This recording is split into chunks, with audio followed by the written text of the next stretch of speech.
Hey, Damon DiMarco here for CreateX3.com. Thanks for coming back, and if you haven't already, please hit the subscribe button. Sign up for our newsletter at CreateX3.com. Recently, a subscriber asked me what I think AI is going to do to the writing industry. Well, it's complicated, obviously. Years ago, I worked as a RFP writer for the financial tech services industry. An RFP is a response for proposal. Large companies that are looking for a technological solution submit a bid document to companies, and they say, we're looking for a solution that can do this, this, this, this, this. Your job as an RFP writer is to respond to that proposal. I was the only guy on staff for a company that had locations in 4 continents. I would get 5, 6 of them a month, and they could go 60 to 100 pages. Does your product do this? Yes. How does your product do this? Well, it does it like this. Does your product do this? Yes. It was a tedious process. That particular job I can see being taken away by AI immediately. AI can be programmed to come up with different answers that will suit those particular needs. However, from what I've seen of the output of AI, you're still going to need a human being to go through all that stuff and make sure that it's good. AI output to my ears, I can almost tell immediately if it's been written by an AI. It sounds dry as toast. It sounds boilerplate. For that particular type of document,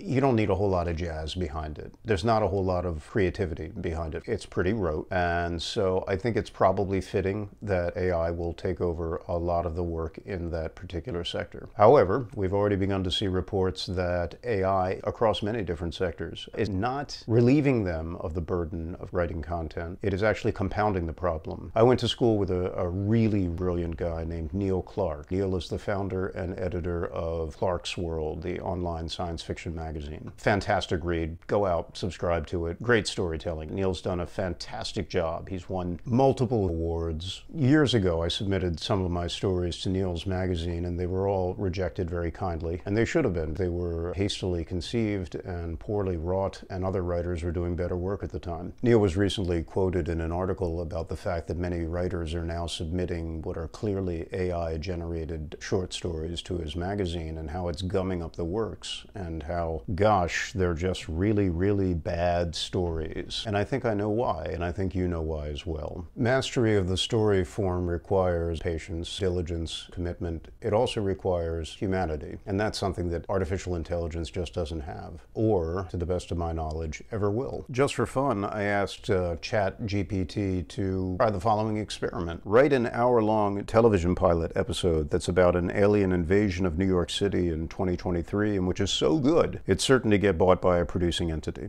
I put the actual snippet in the comments so that you can just cut and paste if you want to try this experiment at home. The result? It's a joke. If you're a human being, that is. Did ChatGPT return a film script? It sure did. And it did what I consider to be impossible. It generated a story that nobody in their right mind would care anything about. You be the judge. The script that I got back was so childish, my 11-year-old would be bored after the first word. And I'm bored after the first word. What was missing? Theme, premise, plot. Most importantly, characters that we care about. Characters that we see ourselves in. And here's where the rub is. Why do we turn to story in the first place? So that we have better ideas about how to live. That's why we've been telling each other's stories since we crawled out of caves. That's why human beings are hardwired for stories. It is part of our genetic makeup. It is part of our neural legacy. We know, on some level, the same way a dog knows how to sniff and a cat knows how to meow, we know how to tell stories and we know how to digest stories. That comes with being human. A story written by an artificial intelligence, it's not going to scratch the surface of what you care about because it has no true understanding of what it means to be a human being. You know, the craft of a writer is not the craft of just putting words down on paper. It's not the idea of saying, well, here's a slug line. If I indent the paragraph here, that's bullshit. Being a writer means being a human being first and foremost. The more experienced you are as a human being, the more wide and open and feeling your heart is, the better a writer you're going to be, because you'll understand what it means to fall in love and to fall out of love. You'll know what it means to sacrifice something in life to attain something. You'll know what it means to hold your child's hand on their first day of school and to let go of that hand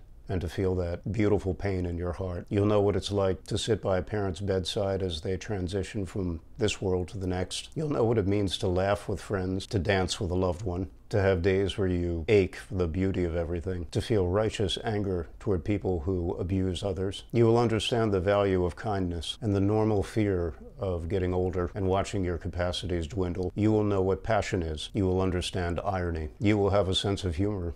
Sometimes a goofy sense of humor, sometimes a dark sense of humor, gallows humor. You will have made love. You may have brought life into the world. You may have taken a life, hopefully for the right reasons. An artificial intelligence understands none of this. It's not human. And if it isn't human, it can't be a good storyteller. Artificial intelligences don't want things out of life because they have no life, not as we understand it. And therefore, they don't know what it feels like to desperately want things and to go after them with every fiber of your being, either for your own benefit or somebody that you care about, nor do they stake their very existence on the dreams of attaining those wants. You think about all the things the human race has accomplished in our long history, all the atrocities that we've committed against each other, the oceans that we've sailed, the continents that we've explored, the many wonderful things we've built, and the many reprehensible things that we've done. This is part of our legacy. A computer understands none of that because it has no values, and that's what a story is always built upon, values. And so artificial intelligence cannot contribute to the ongoing conversation that humanity has held with itself since the dawn of time. This conversation has been expressed in many different ways in many different languages, but it always boils down to one question: who are we? To this day, we are still learning the answer to that question, and as long as we're alive, we'll continue to answer that question. It might be the reason that we're here in the first place. You know, I just finished a memoir, a person about my own age who grew up in one of the most oppressive regimes. He and his family were part of a demographic who were marked for death during a very critical point in this country's history. They were forced to flee. They left everything: their family, their belongings, their businesses, their wealth, their hopes and their dreams. They left it all behind because they had no choice. They committed to each other. They put their faith in God or the universe or life or whatever you want to call it, and they fled. They came to the United States with nothing. And here, with hard work and perseverance, they began to rebuild. Fast forward a number of years, this person is now a remarkably successful entrepreneur. The products that they are producing are going to be game changers for all of us. They're going to improve our lives, and specifically our ability to heal our bodies from various diseases, so that we all can live longer, safer, happier, healthier lives, and enjoy them more with the people that we love. This gentleman contacted me to help him write his book because he wanted to not only have a tool for his business that explains who he is and where he comes from and what he values, he wants to give it to his kids who are young, like mine, and who don't understand the world that they've inherited. Not yet. That takes time. It takes tools. It takes an older generation that cares enough to make sure that they have those tools, that those stories are written in a way that is clear, so that that knowledge gets passed down. It's been my privilege to work with clients like this throughout my entire career, because people like this have things to say about what it means to be a parent or a spouse, to look pain and death and suffering in the eye and say, you think you've got my number, but I've got yours. To have courage when fear should rightly hold sway. To have resilience. To expect absolutely nothing out of life, and yet to put everything that you have into what you're doing because you believe in it. When I work with clients like this, it takes a lot out of us, but the finished product is not something that you can read and discard. It's going to stay with you, and it should, because it's going to nourish you. I think maybe that's what the real crisis is when it comes to artificial intelligence. Maybe we've become a culture where things that are deep, penetrating, life-changing, nourishing don't matter so much anymore. So much of our entertainment seems to take place on the surface. They don't really get to the core of who we are as human beings, and they certainly don't change lives. They don't change hearts. They don't change minds. And yet, that's what literature has always done. And I mean by literature, stories. I don't care what format they eventually come out in. It could be a novel, a play, a screenplay. It could be something that you read. You're holding a book in your hand, digital or otherwise. I don't care. It could be something that you're watching up on a screen or in the comfort of your home. It doesn't matter. The story is what always matters. Stories matter.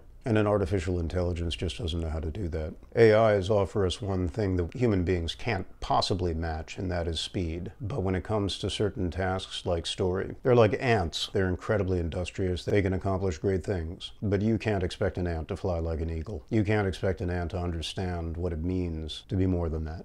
Yes, there's going to be tremendous breakthroughs that AI is going to bring about, without question. But at the end of the day, an artificial intelligence can't tell us what it means to be human. And that is the storyteller's craft, our mission, and our trade. In some ways, I think artificial intelligence is just guaranteed that my job is going to be around for a lot longer to come. After you read a story that's been generated by an artificial intelligence, you'll want somebody like me and my fellow writers in your corner when it comes time to tell your story, and to tell it well. When the stories go away, the culture goes away. When the stories are automated, the culture becomes automated. When the stories are worth nothing, then the culture is worth nothing. Again, I don't think artificial intelligence is ever going to scratch that surface. If you've ever closed a book or walked out of a movie theater and known deep down that your life has changed forever, then you know exactly what I'm talking about. Let's have some more of that. Thanks for stopping by, and thanks for listening. My name is Damon DiMarco for CreateX3.com. Stay happy, stay healthy, and stay creative.